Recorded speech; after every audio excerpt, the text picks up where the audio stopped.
Rainbow, writer तनु, anchor Nitin Dahiya. Hitler ने की Gorkha regiment की तारीफ। हेलो दोस्तों, मैं नितिन आपका स्वागत करता हूं बॉलीग्राड स्टूडियोज में। गोरखा रेजिमेंट इंडियन आर्मी का सबसे ब्रेव और स्ट्रॉन्ग रेजिमेंट माना जाता है और उनकी इसी बहादुरी के बल पर यह पूरा रेजिमेंट बनाया गया था। गोरखा रेजिमेंट के बनने की कहानी भी बड़ी दिलचस्प है। साल 1815 में जब ईस्ट इंडिया कंपनी का नेपाल राजशाही से युद्ध हुआ तो नेपाल की हार हुई, लेकिन नेपाल के गोरखा सैनिकों ने उनसे बहादुरी से लड़ाई की। कहा जाता है कि अंग्रेजों से लड़ाई के वक्त गोरखाओं की बहादुरी से सर डेविड ऑक्टरलॉनी इतने इंप्रेस हुए कि उन्होंने गोरखाओं के लिए एक अलग रेजिमेंट बना दी। रेजिमेंट की नींव अंग्रेजों से युद्ध के बाद 24 अप्रैल 1815 को रखी गई थी। बाद में 1816 में जब अंग्रेजों और नेपाल राजशाही के बीच सुगौली ट्रीटी हुई तो यह तय हुआ कि ईस्ट इंडिया कंपनी में एक गोरखा रेजिमेंट बनाई जाएगी जिसमें गोरखा सोल्जर्स होंगे, और तब से गोरखा इंडियन आर्मी का एक जरूरी हिस्सा बन गया। गोरखा रेजिमेंट ने शुरू से ही अपनी ब्रेवरी का परचम लहराया और ब्रिटिशर्स के कई जरूरी वॉर्स में उन्हें जीत भी दिलाई। इस रेजिमेंट ने Gorkha Sikh war, Anglo Sikh war और अफगान वॉर्स के साथ साथ 1857 के इंडियन वॉर ऑफ इंडिपेंडेंस में भी भाग लिया। इस रेजिमेंट का कुछ हिस्सा बाद में ब्रिटिश सेना में भी शामिल हो गया और अभी भी गोरखा रेजिमेंट ब्रिटिश सेना का एक अहम हिस्सा है।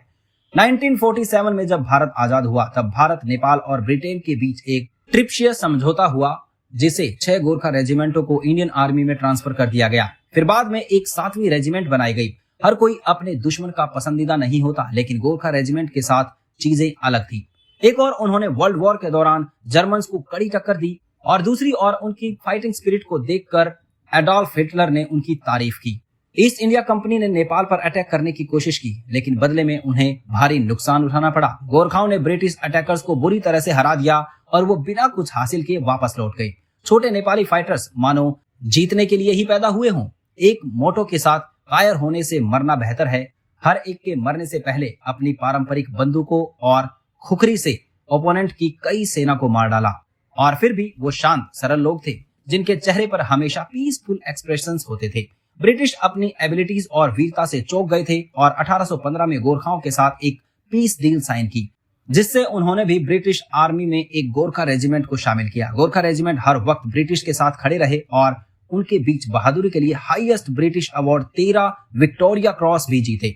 उनमें से 2 लाख से अधिक ने 2 वर्ल्ड वॉर्स में लड़ाई लड़ी और Hong Kong, Malaysia, Borneo, Cyprus, Falklands, Kosovo, Iraq और अफगानिस्तान में भी अपनी सर्विस दी। आज भी इंग्लैंड में रॉयल गोरखा राइफल्स के नाम से एक अलग गोरखा रेजिमेंट है। गोरखा स्पेशली क्लोज क्वार्टर लड़ाइयों में अनबीटेबल थे। उनके दुबले पतले शरीर उन्हें अनबीटेबल एबिलिटी देता है जिसे दुश्मन देखते ही कमजोर समझते हैं, जिसका फायदा उठाकर वो दुश्मन को अपने सॉलिड टेक्निक से सरप्राइज कर देते हैं। गोरखाओं ने वर्ल्ड वॉर 2 के दौरान हिटलर की जर्मन फोर्स की इतनी बुरी हालत की, उन्होंने गोरखा की तारीफ करते हुए कहा, अगर मेरे पास गोरखा होता तो मैं पूरी दुनिया को जीत सकता था। हिटलर उन्हें ब्लैक डेविल्स कहता है। हालांकि ये बात कंफर्म नहीं है, पर सुनने में आया है कि हिटलर ने इन नेपाली किंग्स को कई गिफ्ट्स भी भेजे थे और नेपाली लैंड पर पहली मर्सिडीज कार भी हिटलर द्वारा भेजी गई थी। भारतीय सेना में भी गोरखाओं की वीरता की कई किस्से सुनने को मिलते हैं। एक फेमस कहानी ये है कि 1965 के भारत पाकिस्तान युद्ध के दौरान गोरखा रेजिमेंट टनोट माटा बॉर्डर पर युद्ध कर रही थी। पाकिस्तानी सेना में लंबे भारी पठानों को सोल्जर्स के रूप में भर्ती किया गया था और उस वक्त लड़ाई में एक लंबे पठान ने छोटे गोरखा का ये कहते हुए मजाक उड़ाया कि गोरखा उसकी कमर तक भी नहीं पहुंचेगा। गोरखा हंसते हुए पठान की तरफ अपनी छोटी खुखरी को हाथ में हिलाते हुए बढ़ता है। अपनी तरफ आते देख पठान जोर से कहता है, तू तो मुझ तक भी नहीं पहुंच सकता भोना। इसके बाद गोरखा ने शांति से पठान को अपना सिर घुमाने के लिए कहा और जैसे ही पठान ने ऐसा किया उसका सिर नीचे गिर गया। गोरखाओं ने पलक झपकते ही पठान के 2 टुकड़े कर दिए और वो भी भारी पठान होश में आने से पहले बेजान हो गया था।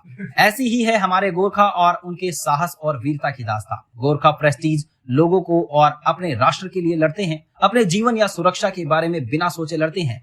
फील्ड मार्शल सैम मानेकशॉ ने ठीक कहा था, अगर कोई व्यक्ति कहता है कि वो मरने से नहीं डरता तो वो या तो झूठ बोल रहा है या गोरखा है। रेम्बो फिल्म के लिए भी गोरखा रेजिमेंट के बहादुरी के किस्सों से इंस्पिरेशन ली जा सकती है। वीडियो पसंद आई हो तो लाइक, शेयर और कमेंट जरूर करें। धन्यवाद।